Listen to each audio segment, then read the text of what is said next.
आज का हमारा टॉपिक है सिमुलेशन मॉडल। अब सबसे पहले इसके इम्पोर्टेंट पॉइंट्स देख लेते हैं जो हमारे पेपर पॉइंट ऑफ व्यू से बहुत इंपॉर्टेंट होते हैं। इससे पता चलता है हम लोगों ने लॉन्ग क्वेश्चन किस टाइप का करना है, शॉर्ट क्वेश्चन किस टाइप का करना है। तो सबसे पहले आ जाता है सिमुलेशन मॉडल, इसकी डेफिनेशन क्या है, नेक्स्ट इसका पर्पस क्या है। इसके पर्पस के अंदर हमारे पास 5 पॉइंट आ रहे हैं: understanding complex system, predict outcomes, test hypothesis, optimise processes, evaluate alternatives. Next हमारे पास इसकी एप्लीकेशन आ रही है, एप्लीकेशन ऑफ सिमुलेशन मॉडल, जिसके अंदर हमारे पास मैन्युफैक्चरिंग सिस्टम में सिमुलेशन मॉडल कहाँ पर होता है। अब हमारे पास जो एरियाज ऑफ एप्लीकेशन है वो बहुत ज़्यादा है, लेकिन हम लोगों ने यहाँ पे कुछ इंपॉर्टेंट्स लिए हैं जो मोस्टली हम लोग यूज़ करते हैं। ट्रांसपोर्टेशन में सिमुलेशन मॉडल का यूज़ कैसे होता है, हेल्थ केयर में, एयर स्पेस एंड डिफेंस में। नेक्स्ट हमारे पास टाइप्स ऑफ सिमुलेशन आ जाती है, जिसमें discrete event simulation, continuous simulation and agent based simulation, जिसके अंदर हमारी डिस्क्रीट इवेंट सिमुलेशन और कॉन्टिन्यूस सिमुलेशन बहुत इंपॉर्टेंट टाइप्स हैं। उसके बाद हमारे पास इसके प्रोसेसेस आ जाते हैं कि हम लोग सिमुलेशन करते कैसे हैं। सबसे पहले है define the objective, formulate a conceptual model, create the simulation model, run the simulation and analysis of the result. अब हमारे पास सिमुलेशन मॉडल है, इसकी जो हम लोगों ने पॉइंट्स लिखे थे वो आप लोगों ने उसको नोट डाउन कर लेना है और उनको याद कर लेना है। सबसे पहले definition of system, simulation model is a simplified representation of real world system और process design to match its behaviours over time. अब इसमें क्या है कि हमारे पास सिमुलेशन जो है वो एक ऐसा तरीका होता है जिसमें एक रियल वर्ल्ड सिस्टम या प्रोसेसेस को सिंप्लीफाई करके रिप्रेजेंटेशन बनाते हैं। यानी हमारे पास एक रियल वर्ल्ड सिनेरियो होता है, उसके अकॉर्डिंग ही हम लोग अपना जो है वो सिमुलेट करते हैं, उसको मतलब वर्चुअल इन्वायरमेंट के अंदर ले आते हैं। डिफरेंट किस्म की मैथमेटिकल एल्गोरिदम्स और जो भी डाटा होते हैं उसका यूज़ करते हुए हम लोग सिमुलेट करते हैं, और इससे हमारे जो भी रिसर्चर्स या डिसीजन मेकर्स होते हैं उनको अच्छी अंडरस्टैंडिंग मिलती है और इस काबिल हो जाते हैं कि वो अपने फिर जो सिमुलेट किया होता है, जो रियल वर्ल्ड एक्सपेरिमेंट्स होते हैं उसको वो प्रेडिक्ट करते हैं और फिर उसको यानी रियल वर्ल्ड एक्सपेरिमेंट को कुछ भी किए बगैर, उसको कंडक्ट किए बगैर जो है वो उसका एक वर्चुअल एनवायरनमेंट जो है वो बना लेते हैं। उसके बाद हम लोग नेक्स्ट चलेंगे हमारे सिमुलेशन मॉडल्स में, जिसमें पर्पस क्या है। इसके हम लोगों ने 5 पॉइंट पढ़े थे। सबसे पहले हमारा जो कम्प्लेक्स सिस्टम होता है उसको अंडरस्टैंड करना। अब पर्पस क्या होता है सिमुलेशन का, is to replicate the real world situation in controlled and virtual environment. यानी हमारे जो रियल वर्ल्ड सिस्टम्स होते हैं उनको एक कंट्रोल मतलब जो हम लोग खुद से कंट्रोल कर सकते हैं वो, और एक वर्चुअल एनवायरनमेंट जो है वो प्रोवाइड करते हैं। It allows researchers, engineers and decision makers to. अब यहाँ पर हमारे पास नेक्स्ट इसके पर्पसेस आ रहे हैं कि हमारे जो भी रिसर्चर्स होते हैं, इंजीनियर्स होते हैं, जो डिसीजन मेकर्स होते हैं, अब वो ये जो सिमुलेशन होता है कि किस चीज़ को अलाउ करता है। सबसे पहले तो वो अलाउ करता है कि हमारे जो कम्प्लेक्स सिस्टम्स होते हैं उसको अंडरस्टैंड करें, ठीक है। यानी कि सिमुलेशन हमारे कम्प्लेक्स सिस्टम के जो बिहेवियर्स होते हैं, उनकी जो भी इंस्ट्रक्शंस होती हैं को अंडरस्टैंड करने में मदद करती है, जो कि डायरेक्ट एनालाइज करना मुश्किल हो सकता है। रियल वर्ल्ड की कम्प्लेक्सिटी को सिमुलेट करके हम इसकी जो भी अंडरलाइंग पैटर्न्स होते हैं, जो भी बिहेवियर्स होते हैं उसको समझते हैं। Simulation help in understanding the behavior and interaction of the complex system that may be challenging to the analyze directly। यानी उन सिस्टम को जो कि डायरेक्टली एनालाइज करना एक चैलेंज होता है हमारे लिए कि हम कम्प्लेक्स सिस्टम को डायरेक्टली एनालाइज नहीं कर सकते हैं, तो हम क्या करते हैं कि उसको हम सिमुलेट करते हैं। तो सिमुलेशन हमारी हेल्प करती है कि हम उन इंट्रैक्शंस को जो हमारे कम्प्लेक्स सिस्टम के अंदर जो बिहेवियर्स हो रहे होते हैं उसको ईजिली अंडरस्टैंड करें। इसीलिए तो सिमुलेशन बहुत ज़्यादा इंटरेस्टेड हो जाता है हमारे लिए हमारे रियल वर्ल्ड एक्सपेरिमेंट में। यानी हम ऐसा हो सकता है कि हम लोग क्या करते हैं कि जो चीज़ सिमुलेट कर लेते हैं, जो न्यू प्रोडक्ट हमने अपनी मार्केट के अंदर लानी होती है, हम सबसे पहले उसको टेस्ट कर लेते हैं, तो उसको हम सिमुलेट कर लेते हैं, इसलिए हमारी जो है वो सक्सेसफुली जो होती है वो रन हो जाती है रियल वर्ल्ड में भी।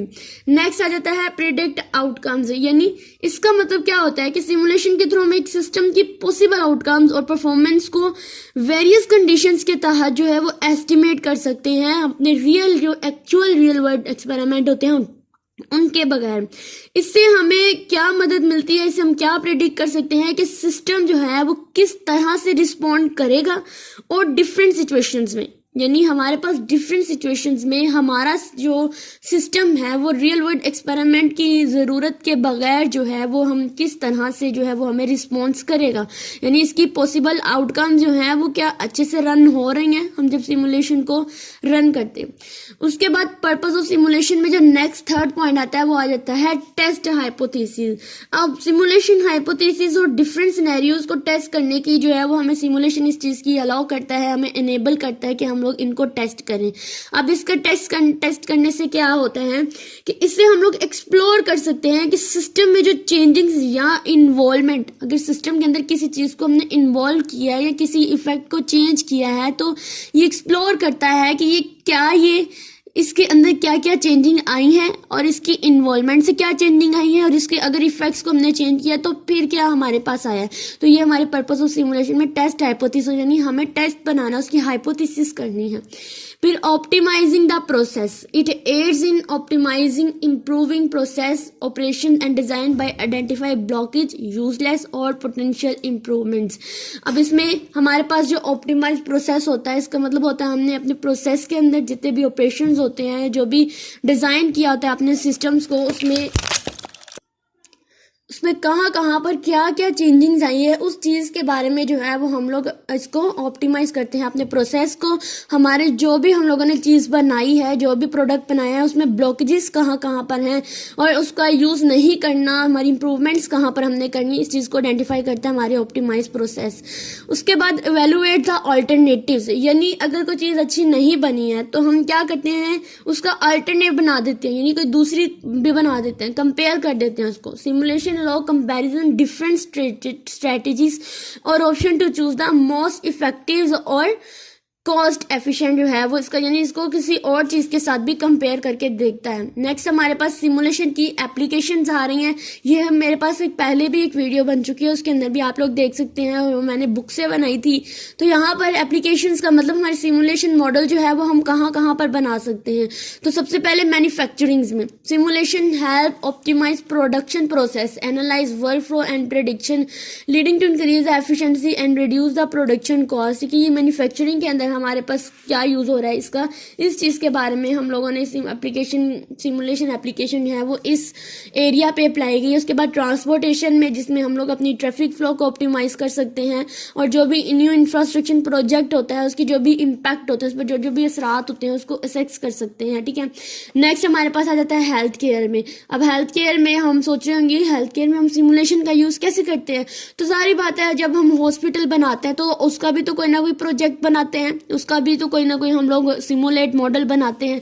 तो इसमें भी ये होता है कि हमारे हॉस्पिटल में पेशेंट के फ्लो जो होता है उसको मॉडल किया जाता है और डिफरेंट ट्रीटमेंट प्रोटोकॉल्स होते हैं उनके बारे में पढ़ा जाता है। यानी हेल्थ केयर में भी, और जो हमारे फाइनेंशियल सेक्टर्स होते हैं उसमें जो भी रिस्क एनालिसिस होती हैं, पोर्टफोलियो मैनेजमेंट होते हैं, इन सब के अंदर यानी हमारे जो कंट्री के इकोनॉमिक कंडीशंस होती है उसके अंदर भी हमारी सिमुलेशन मॉडल्स बहुत अहम किरदार जो है वो अदा करती है। उसके बाद एयर स्पेस एंड डिफेंस में क्या होता है। अब मैंने ये बात पहले भी एक वीडियो में बताई थी कि एयर स्पेस एंड सिक्योरिटी में ये होता है कि ऐसा तो नहीं होता कि हम लोग डायरेक्टली पायलट को जहाज पकड़ा दे के चलो तुम चलाना शुरू कर दो।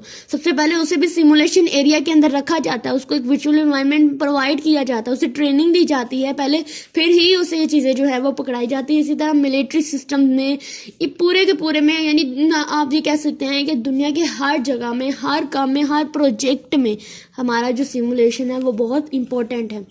नेक्स्ट इसकी टाइप्स आ रही हैं जिसमें डिस्क्रीट इवेंट सिस्टम्स और हमारे जो कॉन्टिन्यूस इवेंट सिस्टम्स हैं वो बहुत इंपॉर्टेंट है। अगर मैं डिस्क्रीट की बात करूं तो यहाँ पर नीचे एग्जांपल दी है ट्रक की। तो ट्रक क्या करता है कि वो एक वेयर हाउस में जाता है, वहाँ पर जो भी चीज़ें हैं उन्हें अपलोड करता है, अनलोड करता है, ठीक है, यानी उतारता है। उसके बाद अगर कोई और चीज़ है तो उसे दोबारा से वो अपने ऊपर लोड कर लेता है और फिर जहाँ पर उसको पहुँचाना वो पहुँचा देता है। यानी एक ये डिस्क्रीट इवेंट टाइम में होता है, यानी एक स्पेसिफिक टाइम के अंदर जो होता है ये काम हो रहा होता है। उसके बाद हमारे पास अगर कॉन्टिन्यूस सिस्टम की बात करूँ तो इसमें ये होता है कि वो चलता रहता है, कॉन्टिन्यूसली मूव करता रहता है। इसकी एग्जांपल लें हम लोग तो हमारे जो इलेक्ट्रिकल सर्किट्स होते हैं, हमारे केमिकल रिएक्शंस होते हैं, जो भी लिक्विड चीज़ें आती हैं वो सारी की सारी इसमें आती है, यानी वो चलती रहती है, इनका कोई एंडिंग पॉइंट नहीं होता है। उसके बाद एजेंट बेस्ड सिस्टम है जिसके अंदर एंटिटीज होती हैं, जो एजेंट्स होते हैं, उनके जो बिहेवियर्स होते हैं सिस्टम के साथ, इस चीज़ के बारे में जो है वो इसके अंदर पढ़ते हैं हम लोग। जैसे वीडियो गेम्स होगी, हमारी ट्रैफिक सिमुलेशन होगी, सारी एजेंट बेस्ड होती है, इनमें कोई ना कोई एजेंट जो है वो शामिल होता है। उसके बाद सिमुलेशन प्रोसेस है, ये भी मैं किसी वीडियो में बता चुकी हूँ, ये बहुत इंपॉर्टेंट भी है। अब हम लोग इसको शॉर्टली किसी और वीडियो में पढ़ते हैं। ठीक है, मैंने सिमुलेशन प्रोसेसेस की बात करें हम लोग तो सबसे पहला इसका प्रोसेस, इसके अंदर 5 to 6 प्रोसेस जो है वो इन्वॉल्व होते हैं। सबसे पहला ये होता है कि हमने जो सिस्टम बनाना है, ठीक है, जिसको सिमुलेट करना है, उसकी एंटिटीज क्या है, उसके ऑब्जेक्टिव्स क्या है, उसका गोल क्या है, ठीक है, क्या क्या चीज़ें हमने इंक्लूड करनी है और किस किस चीज़ को हमने इंक्लूड नहीं करना है, उसकी तरफ फोकस करता है। और ये वाला स्टेप जो है ये सबसे इम्पोर्टेंट होता है, क्योंकि हमें ज़ाहिर बात है कोई सिस्टम बनाना है, कोई चीज़ बनानी है तो उसके बारे में इंफॉर्मेशन तो होनी चाहिए। तो उस इंफॉर्मेशन के लिए हम लोग सबसे पहला स्टेप यूज़ करते हैं, अपना ऑब्जेक्टिव्स जो होती हैं उनको डिफाइन करते हैं, इसका पर्पज़ क्या होता है उस चीज़ को। फिर फॉर्मुलेट अ कॉन्सेप्चुअल मॉडल, और कॉन्सेप्चुअल मॉडल बनाते हैं। अब कॉन्सेप्चुअल मॉडल जब हमने पढ़ा उसके अंदर हमने इंपॉर्टेंट बातें पढ़ी थी कि हमारी एंटिटीज होती हैं, हमारे एट्रीब्यूट्स होते हैं, उनके दरमियान में जो रिलेशनशिप्स होता है, उसकी कॉन्स्ट्रेंट्स कौन कौन से होते हैं, इन सब के बारे में हमने पढ़ा। तो यहाँ पर भी यही है कि हम फिर उन सब एंटिटीज एट्रीब्यूट्स वगैरह को कलेक्ट करते हैं और फिर हम उसका एक कॉन्सेप्चुअल मॉडल बनाते हैं, यानी अपने माइंड के अंदर एक मॉडल बनाते हैं। फिर उसके जो की कंपोनेंट्स होते हैं उनको अंडरस्टैंड करते हैं। फिर रिलेशनशिप विद द सिस्टम के साथ क्या क्या रिलेशनशिप्स हैं, इंट्रैक्शन कैसे करेंगे, इस चीज के बारे में हम लोग इस स्टेप के अंदर हम लोगों ने उसको क्लियर करना है। नेक्स्ट हमारे पास क्रिएटिंग द सिमुलेशन मॉडल। फिर हम क्या करते हैं, उस मॉडल को, जो कंसेप्चुअल मॉडल होता है, उसको ट्रांसलेट कर लेते हैं अपनी कंप्यूटर बेस्ड सिमुलेशन मॉडल के अंदर।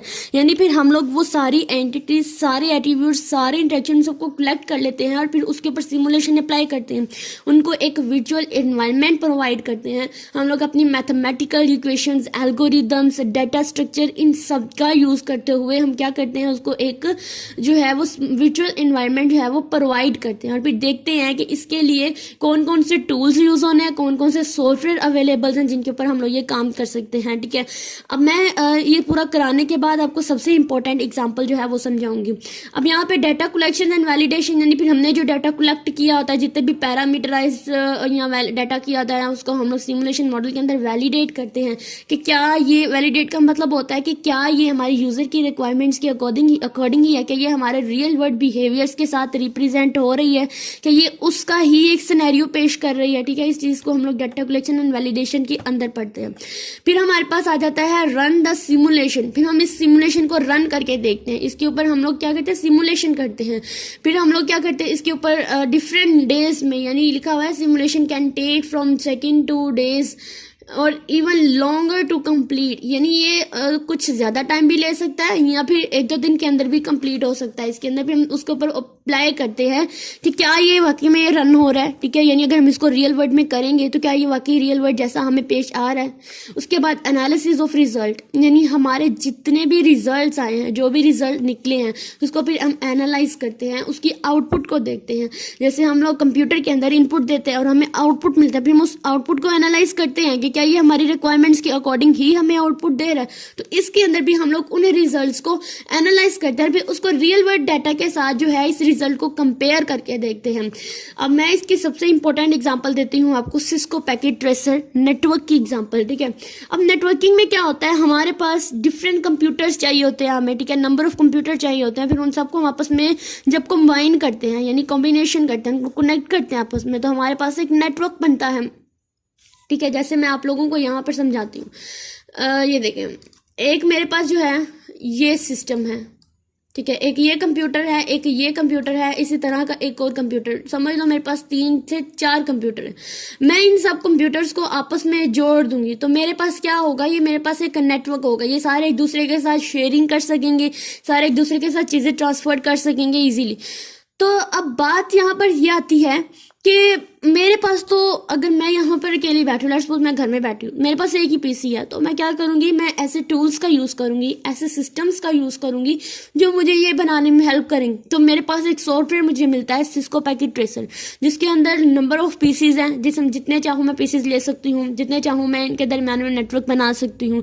तो मैं उसका यूज़ करते हुए जो है वो एक नेटवर्क बना देती हूँ, उसको सिमुलेट कर लेती हूँ। ठीक है, इंशाल्लाह जब हम लोगों ने इसको जो है वो पहले भी पढ़ा हुआ है आपने थर्ड सेमेस्टर के अंदर नेटवर्किंग के अंदर।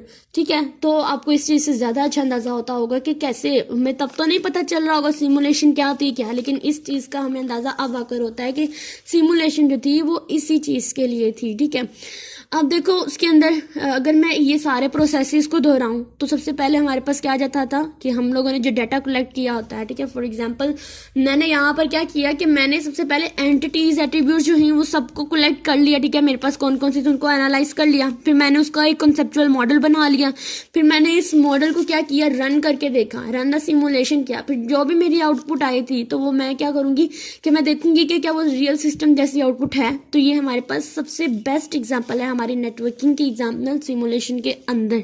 अगर कुछ भी नहीं आ रहा सिमुलेशन का, अगर आप इस एग्जाम्पल को भी याद रखेंगे तो इंशाल्लाह आपका पेपर बहुत अच्छा होगा। ठीक है, तो ये हमारे पास ये वाला जो हमारा टास्क था डे 2 का, ये होता है आज हमारा कंप्लीट, और इंशाल्लाह नेक्स्ट हम डे 3 का टास्क स्टार्ट करते हैं। और हमारे पास जो है वो टोटल डे 7 तक के टास्क थे, तो उम्मीद रखिए और करते हैं।